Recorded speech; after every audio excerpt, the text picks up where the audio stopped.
We always want to choose a form which is of the highest density possible, so we normally solidify mercury to do this. People think it's a miracle. We have created spaces like this, if people just walk in, simply tears start flowing. Simply the intensity of the place.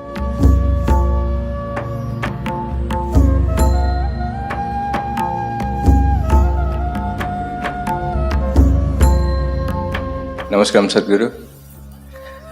I would like to know about science of consecration, and if I'm worthy of knowing it, how do I go about it? Oh.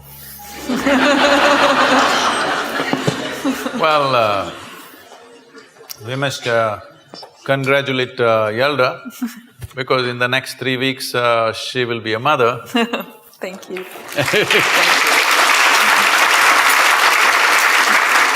This is terrible gender discrimination because only women are ever allowed this privilege.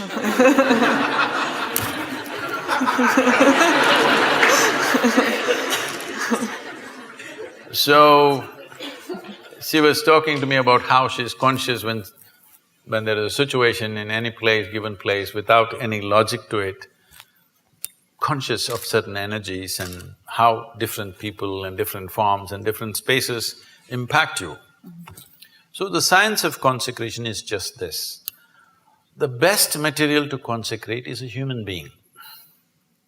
Because of all the physical forms on this planet, this is the most evolved physical form. The easiest thing to consecrate is a human being. But the problem with the human being is, every few minutes they'll make a U-turn. You can consecrate them right now, by tomorrow morning we don't know. So first of all, to get them committed to stay with whatever is given to them is a big issue, especially in today's world. Because of that, we consecrate other forms. We always want to choose a form or a substance, first of all, which is of the highest density possible, because physical form, its strength and its integrity depends upon its density. So we normally solidify mercury to do this. This is called as Rasavaidya, which means it is the technology of solidifying mercury. People think it's a miracle. No, it's not a miracle. We use mercury as a process of consecration. The idea is it will change the very energy in which you are. Well, today our modern science is still busy studying physical things. Everything physical about you has been gathered from outside, isn't it so? Hello? What you call as my body is just a piece of this planet. You slowly gather it by the food that you eat. So if everything physical about you is just something else, not you, what you gathered cannot be you. What is you? Definitely there is a dimension beyond physicality. If you ignore that, there's simply no life. But right now, still the logic, the human logic which thinks it is scientific is still at this level of logic that except what I can measure on the instrument does not exist. So actually all of you do not exist because you cannot be measured. This happened to me. I don't subject myself to these indignities anymore. Way back, because of some obligation, I was in some institute, they said, we want to measure your gamma waves. I didn't know I had gamma waves.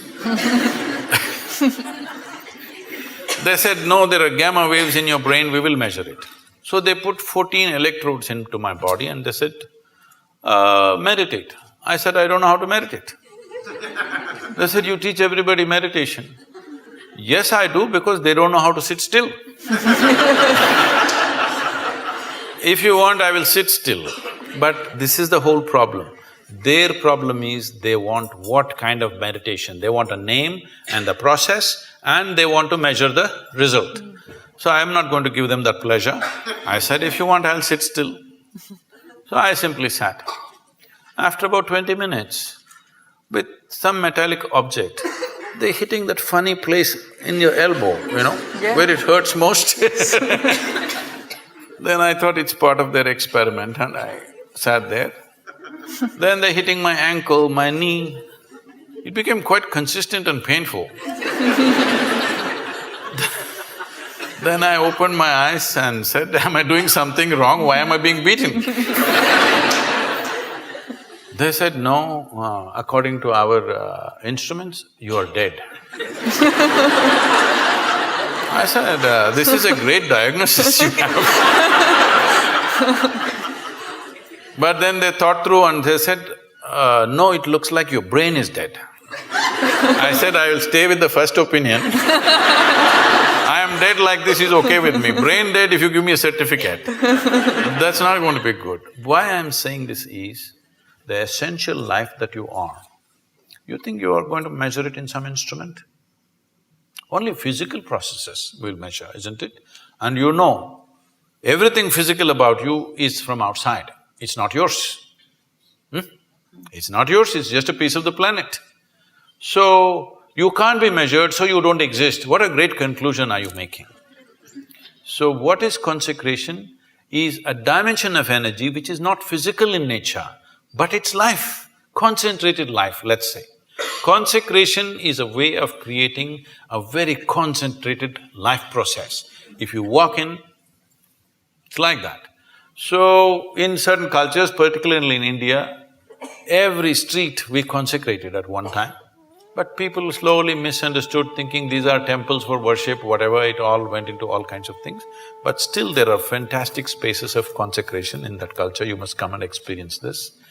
These days they're measuring some bio stuff and all, they're saying some fantastic things happening, I don't know what their meters are.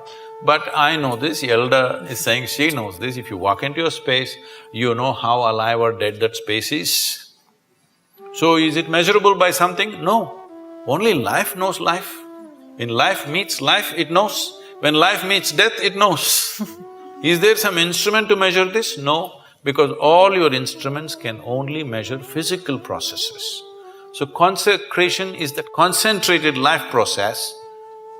No human being should live in unconsecrated spaces. If you care for humanity, especially children below 14 years of age, believe me, if you make sure they spend a certain amount of time in consecrated spaces, you will not have any of this nonsense about adolescence problems. See, right now, toddler… if you're an infant, diaper problems, toddler means he's running away problems, adolescent means some other problem, middle age means crisis, old age means horrible. When are you going to live, I'm asking? You're looking at life process as a problem. It's not a problem. You are making it a problem because you're trying to fit life into your intellect. No, your intellect fits into this life perfectly well. If you try to fit this life into this intellect, it's not going to work. So consecration is a dimension and a science and a technology with which you concentrate life in such a way, if you walk in, your whole energy system bursts forth. You will see we've created spaces like this, if people just walk in, sheer intensity, simply tears start flowing. They don't know why. Simply the intensity of the place, simply tears start coming. You must every day, your cheeks should be washed with tears of love, joy and ecstasy. If this doesn't happen, you're not living yet.